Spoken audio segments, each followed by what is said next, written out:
All right, so what I'm gonna do is I'm gonna take my film. This is just a tester strip, and I recommend practicing this a lot before you go to use your real film. There's a whole pile of film strips over there.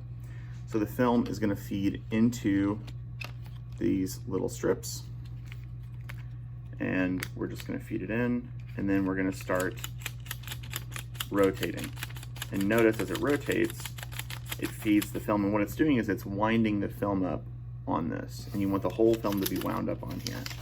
I'm gonna ruin this roll of film just to show you how this works. So in the dark, again, not in the light, complete darkness, you would take this strip of film, you'd feed it, so you're gonna feel for these little nubbins, feed it through the nubbins, right there, and then I usually kind of pull my film down and let it act as a counterweight.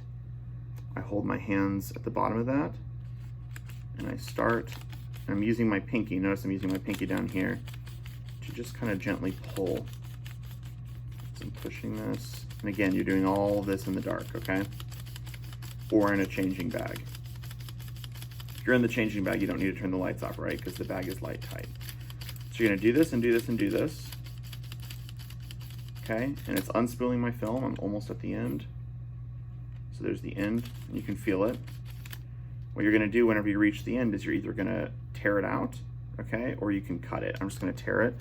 So all I do is I just pull, it tears. The end of your film doesn't have anything on it anyways, and then we just wanna finish up to get the whole thing on there. So the whole film is now spooled on here.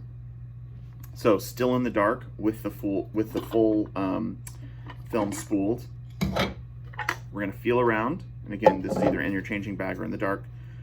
Center spindle is gonna go in, okay? If you do 2 reels at once, you can do that. I would start with just 1, but you're always gonna have both reels, even if the other one's empty on there, okay? So, I got my reel here. I'm gonna drop it into my container. Then I'm gonna take my lid, again, all in the dark. This pops on. Now I can turn on the lights. I can pull this out of the bag and we're good to go. So once we have it in this state, that's whenever we can start using chemicals.